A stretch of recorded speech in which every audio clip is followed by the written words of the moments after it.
Hello बच्चों, यहाँ पे हमने एपी से एक बहुत ही इंपॉर्टेंट प्रश्न लिया है जो कि है किसी एपी में 37 पद हैं और कहा गया बीचों बीच के 3 पदों का योग 225 है तथा अंतिम 3 पदों का योग 429 है, तो वह एपी ज्ञात कीजिए। अब हमें यहाँ पे एपी ज्ञात करना है। एपी हमें पता है, अगर एपी निकालना है तो उसके लिए हमें प्रथम पद ए पता होना चाहिए और साथ में डी पता होना चाहिए, सार्वधांतर है ना, तभी हम किसी एपी को निकाल सकते हैं।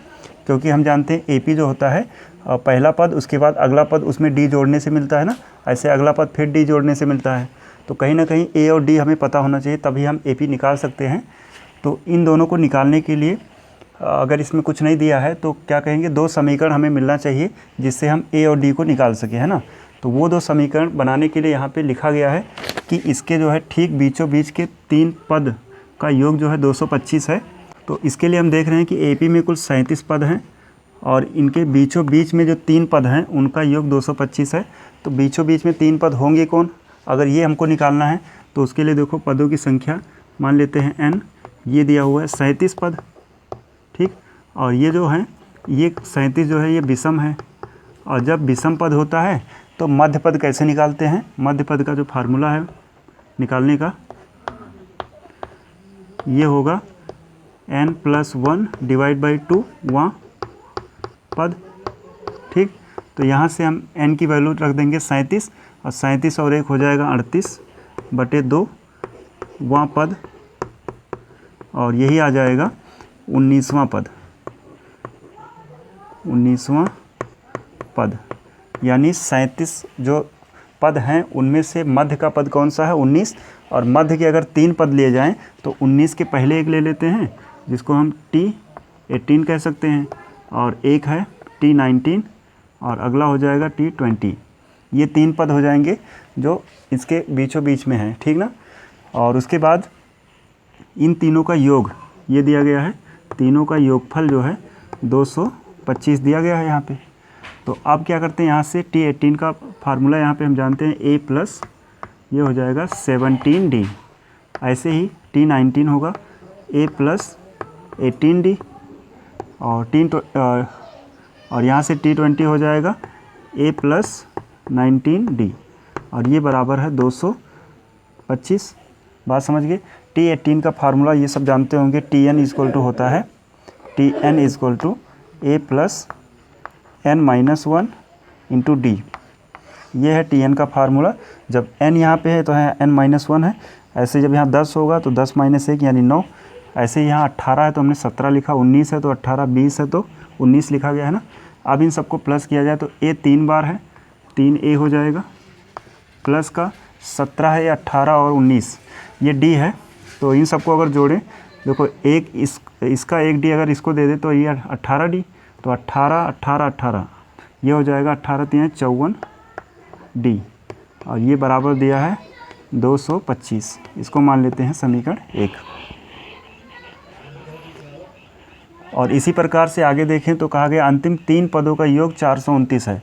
अब 37 पद हैं तो अंतिम के 3 पद कौन कौन से, 35, 36, 37, यानी कि T35,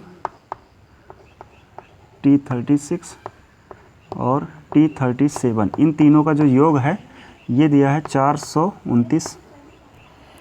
और T35 का मान यहाँ रखा जाए तो ये बनेगा A प्लस 34D प्लस ये रहेगा A प्लस 35D, और T37 A प्लस 36D, ये आ जाएगा 429। इसको जोड़ा जाए तो A 3 बार है, फिर से 3A हो जाएगा, प्लस 36 का 1D अगर इसको दे दे तो यहाँ 35 हो गया, 35, 35, 35 3 बार है तो 105D आ जाएगा, और बराबर में है 429। ये हो गया समीकरण नंबर 2। अब इन दोनों समीकरण को सॉल्व करके हम लोग A और D का मान निकाल सकते हैं। तो अब सॉल्व करते हैं इनको। यहाँ से हम क्या करते हैं, समीकरण 2 में से समीकरण 1 को घटा देते हैं, तो समीकरण 2 - 1, 2 यहाँ पे है 3A प्लस का 105D बराबर है 429, और पहला समीकरण है ये 3A प्लस का 54D बराबर है 225।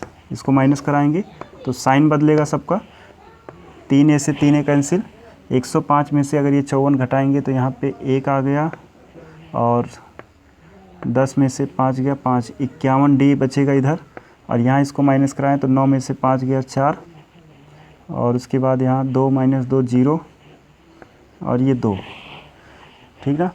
अब यहाँ से D का मान निकालना है, तो D बराबर हो जाएगा 204 बटे में 51, और 51 का 4 गुना जो है 204 हो जाएगा, तो यहाँ से D का मान आ जाएगा 4। ये हमने D का मान निकाल लिया। अब A का मान निकालना है, तो A का मान निकालने के लिए इन दोनों समीकरण में किसी में हम D का मान रख देते हैं। तो मान लिया हमने पहले में रखना है, तो 3A वैसे ही रहा, प्लस 54D, 54 में 4 का गुणा हो जाएगा, 54 गुणे 4 बराबर है 225, तो 3A बराबर हो जाएगा 225, तो वैसे ही रहा, माइनस 54 का 4 गुना, 50 का 4 गुना हो जाएगा यहाँ पे 216, 216। अब इसको माइनस कराएं तो 25 - 16 9 आ जाएगा, यानी 3A बराबर 9 है, तो यहाँ से हमको मिल जाएगा A बराबर 3। A का मान कितना आ जाएगा 3, यहाँ लिख देते हैं, A बराबर आ गया है 3। तो A और D हमको मिल चुका है। अब हम वह AP ज्ञात करते हैं, अतः AP। अब AP का पहला पद मान लिया T1, ये होगा A जो कि आया है 3। दूसरा पद T2, इसको कहते हैं A + D, और A 3 है और ये 4 है, तो ये 7 बन जाएगा दूसरा पद। तीसरा पद होगा A + 2D। अब D का मान यहाँ रखेंगे तो 4 दूनी 8, और ये 3, 8 3 11 हो जाएगा। ऐसे ही T4, अब क्योंकि यहाँ देख रहे हैं 4 4 ऐड होता जा रहा है, तो 11 में 4 ऐड कर देंगे, तो ये हो जाएगा 15, और इस प्रकार से हमने AP प्राप्त कर लिया।